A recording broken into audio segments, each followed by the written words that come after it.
जय श्री गणेश। राम राम जी। आज मैं आपको बैसाख किस पक्ष की बारुतनी एकादशी की जानकारी देने जा रहा हूँ, जो कि बारुतनी एकादशी बड़ी विशेष है और हर एकादशी बड़ी विशेष कहलाई जाती है। तो सबसे पहले मैं आपको ये जानकारी दे दूँ व्रत कब रखा जाएगा, कब से कब तक है। तो एकादशी का व्रत जो है इस बार 13 अप्रैल 2026 को दिन सोमवार को ही रखा जाएगा और ये सभी के लिए है, कोई अलग नहीं है।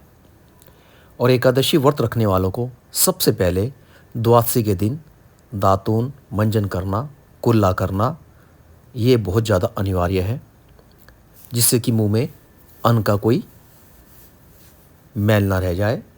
दूसरा, अपने मन को पवित्र करना।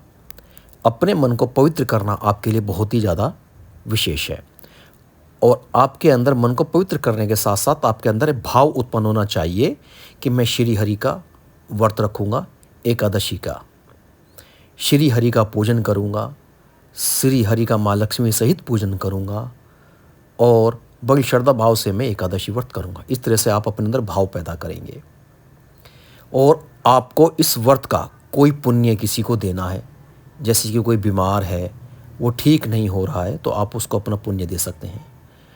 कोई स्त्री है, बहुत ज़्यादा आर्थिक स्थिति से गूंज रही है, परेशान है आर्थिक स्थिति से या बहुत ज़्यादा पीड़ित है, तो आप उसको भी अपना दान पुण्य दे सकते हैं। इसका सबसे बड़ा महत्व जो है वो यही है कि आप अपने व्रत रखकर किसी को भी अपना पुण्य दान दे सकते हैं। तो एकादशी का व्रत बहुत ही विशेषकर है और एकादशी व्रत में रखने के बाद अगले दिन जब आप अपना व्रत खोलेंगे तो आप सबसे पहले तो सारी रात आप जागरण करेंगे। जागरण का विशेष महत्व है। जागरण आप अपनी शरीर की क्षमता के अनुसार करेंगे। जैसे कि आप में 10 बजे तक जागने की इच्छा है, 12 बजे तक, 2 बजे तक आपको जागरण करने की आपके शरीर में क्षमता, तो उस हिसाब से आप अपनी क्षमता के अनुसार व्रत करेंगे। व्रत जो है आप 3 बजे तक करें तो बड़ा विशेष है, बड़ा उत्तम है, क्योंकि 3 बजे के बाद अमृत वेला शुरू हो जाती है और अमृत वेला में आप अपना नहा धोकर पूजा पाठ करके अपना व्रत एक चावल के दाने से खोलें और व्रत खोलने से पहले आप जो है दान पुण्य अवश्य करें। दान पुण्य की जानकारी मैं आपको कथा के बाद देता हूँ। तो सबसे पहले आप जो है बैसाख किस पक्ष की बारुतनी एकादशी की कथा सुने। युधिष्ठिर बोले, हे वासुदेव, बैसाख किस पक्ष एकादशी का क्या नाम है, उसकी महिमा मुझसे कहिए। बैसाख किस पक्ष की एकादशी का नाम बारुतनी है। वह इस लोक और परलोक में सौभाग्य प्रदान करती है। बारुतनी का व्रत करने से व्रती सदा सुखी रहता है, पाप की हानि और सौभाग्य की प्राप्ति होती है। इसका व्रत करने से मंदभाग्य वाली स्त्री भी सौभाग्यवती हो जाती हैं। यह मनुष्य को दोनों लोकों का आनंद देती है। मनुष्यों के सब पापों को दूर करके पूर्व जन्म से मुक्ति देने वाली है। बारुतनी का व्रत करने से माधानता स्वर्ग को चला गया। धुंधमार आदि बहुत से राजा स्वर्ग को चले गए। भगवान शिव ब्रह्मकपाल से मुक्त हो गए। 10,000 वर्ष तक तप करने से जो फल मनुष्यों को मिलता है, उसके समान फल बारुतनी का व्रत करने से मिलता है। कुरुक्षेत्र में सूर्य ग्रहण के में 1 मन सोना दान करने से जो फल मिलता है, वह फल बारुतनी का व्रत करने वाले से मिलता है। जो मनुष्य श्रद्धापूर्वक बारुतनी का व्रत करता है, उसकी इस लोक और परलोक में इच्छा पूरी होती है। हे नरपसतम, यह एकादशी बहुत पवित्र है और व्रत करने वाले के पापों को दूर करने वाली, भक्ति मुक्ति को देने वाली और पवित्र के करने वाली है। हे श्रेष्ठ मनुष्य, घोड़े के दान से हाथी का दान विशेष है। हाथी के दान से भूमि का दान विशेष है और उससे अधिक दान तिल का दान है। इससे अधिक सोने का दान है और सोने के दान से अधिक है अन्न दान। अन्न दान से उत्तम कोई दान ना हुआ है और ना होगा। अन्न के दान से पितृ देव मनुष्यों की तृप्ति अन्न से ही होती है। हे नरोत्तम, इसी के समान कवियों ने कन्यादान भी कहा गया है। भगवान ने स्वयं कहा है कि गोदान उसी के समान है और कही हुए सब दानों से अधिक विद्यादान है। बारूथनी का व्रत करने से मनुष्य विद्यादान के फल को पाता है। पाप से युक्त होकर जो मनुष्य कन्या के धन से निर्वाह करते हैं वे मनुष्य प्रलयकाल तक नरक में रहते हैं। इसलिए कन्या का धन कभी नहीं लेना चाहिए। हे राजेंद्र, जो कोई लोभ से कन्या को बेचकर धन लेता है वह अवश्य अगले जन्म में बिलाव बनता है। जो कोई आभूषण पहनकर यथाशक्ति धन सहित कन्या का दान करता है उसके पुण्य की संख्या करने को चित्रगुप्त भी समर्थ नहीं है। वही फल बारूथनी का व्रत करने से मनुष्यों को मिलता है।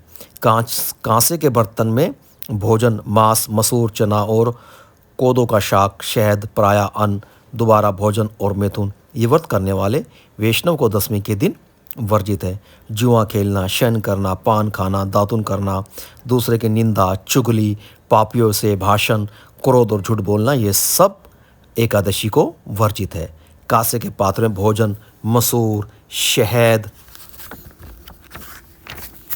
मिथ्या भाषण, व्यायाम, परिश्रम, दोबारा भोजन, मैथुन करना, हजामत करना, तेल लगाना, पराया अन्न ये द्वादशी को वर्जित है। हे राजन, इस विधि से बारूथनी व्रत की एकादशी कही गई है। यह सब व्रतों को दूर करके अंत में अक्षय को गति देती है। रात में जागरण करके जो जनार्दन का पूजन करते हैं वे पापों से छूटकर परम गति को प्राप्त होते हैं। हे नारद, इस कारण पाप और यमराज से डरे हुए मनुष्यों को बारूथनी का व्रत अवश्य करना चाहिए। हे राजन, इसके सुनने और कहने से, अपने आप बोलने से, कथा पढ़ने से 1000 गोदान का फल मिलता है और सब पापों से छूटकर मनुष्य विष्णु लोक को जाता है। यानी कि बैकुंठ धाम को मनुष्य को जाना पड़ता है। श्री हरि के पार्षद उन्हें लेने आते हैं और उनको अपने साथ बैकुंठ धाम को लेके चले जाते हैं। तो ये जो व्रत है ये एकादशी व्रत मोक्ष प्राप्ति का भी एक मार्ग है, एक रास्ता है। जिन लोगों को पाप से डर लगता है कि पाप करने के बाद हमारा क्या होगा, हम पाप में डरे हुए रहेंगे या नहीं रहेंगे, क्या करेंगे, और वो ज़िंदगी भर पाप से डरे रहते हैं।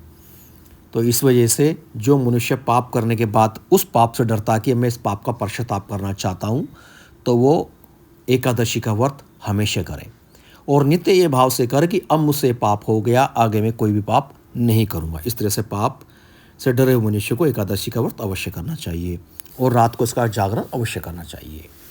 अब मैं आपको बताना चाहता था कि आप जो है दान किस प्रकार करें। आप अपनी शक्ति के, इच्छा के अनुसार दान करें। आप में जो शक्ति है, शक्ति का मतलब है जैसे कि आपकी पॉकेट यानी कि आपकी जेब, आपकी आर्थिक स्थिति किस प्रकार है। अगर आपकी आर्थिक स्थिति बहुत ज़्यादा मजबूत है तो आप सोने का दान करें।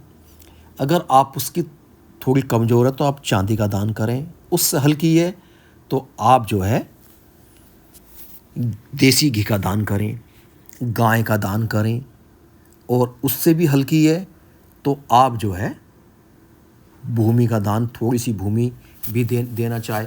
भूमि भी खैर बहुत महंगी उसमें आती है, भूमि भी आप अपनी इच्छा के अनुसार देना चाहें तो दे सकते हैं, लेकिन आज के टाइम में भूमि भी बहुत महंगी है तो भूमि भी आप अलाउ नहीं कर पाओगे। तो आप अपनी आर्थिक स्थिति को देखते हुए आप जो है अन्न का दान करें।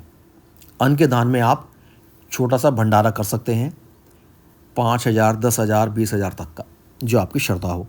या आपकी क्षमता है कि मेरे पास वो भी नहीं है तो आप 5 किलो आटा का एक पैकेट लें और वो मंदिर में रखें आएँ। अगर आपकी आर्थिक स्थिति उससे भी कमज़ोर है तो आप जो है 1 किलो आटा लें। 1 किलो आटा लेके आप वो मंदिर में रखी आएँ, जिससे कि पुजारी को वो सारी सामग्री प्राप्त हो जाए। अगर आप उससे भी ज़्यादा आर्थिक स्थिति कमज़ोर है तो आप आधी किलो आटा लें या 250 ग्राम आटा लें, उसकी लोई बनाएं। लोई बनाने के बाद उस पर हल्दी का टीका लगाएं। टीका लगाने के बाद 1-1, 2-2, 4-4 चावल उसके चीनी के दाने उस पर रखें। गुड़ हो तो गुड़ भी रख लें, शक्कर तो शक्कर रख लें, जो आपको अच्छा और उत्तम लगे वो आपको लेके गाय को खिला देनी है। काली गाय हो, सफ़ेद गाय हो, किसी भी प्रकार की गाय हो, छोटा बछड़ा हो, अगर वो भी आपको ना मिले तो आप नंदी समान रूप को भी आप खिला सकते हैं। तो आपके पास इस तरह से बताई हुई विधि है, आप अन्नदान कर सकते हैं। और अगर आप बिल्कुल हर तरीके से असमर्थ हैं तो आप 1 रुपये 2 रुपये का बिस्कुट लें, उसका चूरा बनाएं और वो किसी भी पेट की जड़ में आप जो है चींटियों के लिए डाल दें।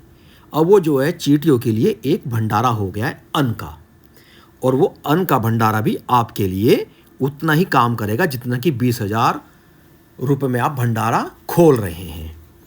तो इस तरह से आप निसंकोच होकर दान करें, पुण्य करें, हमेशा सत्य बोलें, झूठे और मिथ्या लोगों से आप हमेशा दूर रहें, और जो पाप करते हैं उनसे हमेशा दूर रहें।